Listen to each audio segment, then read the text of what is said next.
Hi guys, Anton here today, and I'm going to show you how to maximize your crow reputation gains by doing Wraithborne hunts and manipulating the game into thinking you're doing them and completing them in a two-man fire team and using one charge to get 200% reputation gains per run.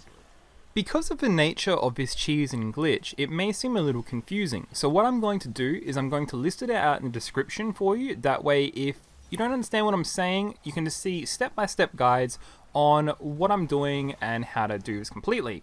But the rest of this video will literally be just me running this event and then showing you what I'm doing with my partner L, and we're going to basically just run 2-1s back to back and get 200% reputation, but only using a single lure charge. So obviously the very first step is you need to have lure charges in the first place. I did a video on how to hold an additional charge, making this effort even easier, meaning that you're going to get 200% more reputation over the course of 7 runs, making it super duper easy and increasing your chances of maxing out the crow super duper fast. So this is where it can get a little confusing, and I once again advise you to check the description if it does not make much sense to you.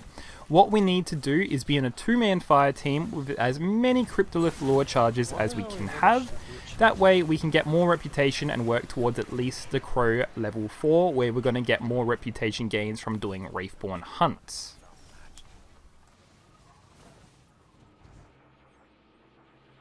So the method we are going to be using is to open up the Cryptolith lore and pick opposing charges. So for example, me and my friend L, we're picking either blue left or blue right, and then following the Wraithborne hunt to the marker, and then switching host and loading these up. Now I'm going to go over this in a little bit more detail in just a sec, but this is the premises behind it.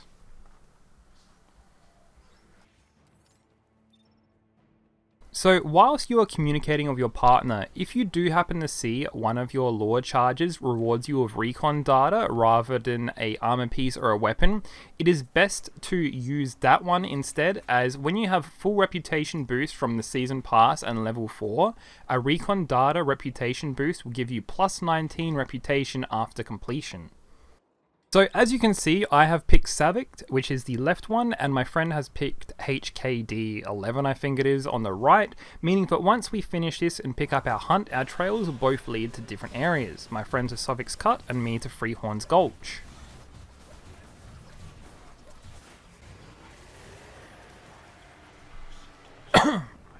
Ten, 9, 8, 7, 6, 5, 4, 3, 2, 1, go.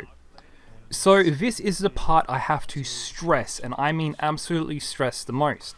What we are doing here is we are both going to activate our little lure totems. This in the top left or top right will give us a new quest where it says you found the marker, now it says Wraithborne defeated. It doesn't say which one, and this is what is tricking the game into giving us rewards when we both load into the same instance, although it is not the same charge. This part you have to 100% do.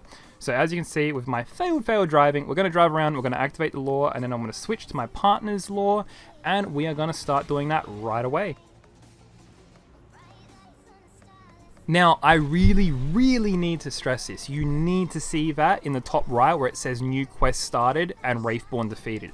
If you do not see that and you load into your friend's Wraithborne thing, you will not get the rewards from it. You need to go find that pillar, you need to get that quest thing pop up, and then you need your friend to start their one if they are the party leader. Now, you do not need to fast travel to them. This is just me showing you that their one is in Savek's Cut and mine is in Freehorn's Gulch. Now, all you need to do is promote them the fire team leader if they are the one that's going to be starting it. Otherwise, they're going to pass it off to you and you are going to be the one that starts it. All you need to do is both of you need to have that little thing saying new quest started and Wraithborne defeated, and then you'll both get rewards 100% of the time, trust me, unless Bungie patches it, which they are doing pretty frequently on cheeses and glitches, so get in while it's hot. So what will happen after you complete this activity is the person that loaded up the Wraithborne hunt with the corresponding prey slot will lose their charge, but the other person will not. So what will happen is once you come out of this hunt, the person that has used their charge will reapply their charge and then promote leader to the other party member. Meaning that in this instance, I would be the party leader then, and I'd be loading up the Savek Wraithborne hunt. But I'd still have to wait for my partner to go and reach that totem again, where it will say new quest started, Wraithborne defeated, so that way I can load in. a good way of making sure you still do that is have the person that has used their charge still stay as party leader, go to their totem, and once they are there, then pass off party leader to the other person so they can start that hunt. This way, you're going to be cycling through charges, and basically you'll be able to get 2 uses out of a single charge, meaning double loot. Now, if you have Reputation Booster 1 and 2, you'll get +7 of Recon data per completion. Now, if you are using a Recon data boost, that will be +19, which is extremely profitable, extremely profitable. So, an advanced method you can do is you can actually go into your lore and look at your charges each time before you do it. And if the one you are using doesn't have Recon data, but the other one does, you can reset the lore, and that means both party members have to do it. But it is very, very much worth it, as a single Recon data is +19 for you, whereas a regular completion will be only +7. So it's more than double, and it means you just have to reset your lore once. But that is an advanced method, and you get this pretty down pat really quickly if you understand it, and then you can understand why you'll do that. But otherwise, +7 for each run for free is great, meaning that you'll get 14 Recon data per completion of a charge, which is almost a level, and there's only 10 levels in the Crow thing anyway, which is good. But there is a extra upgrade for the Cryptolith lore that is in the Triumph, so we have to maybe masterwork it.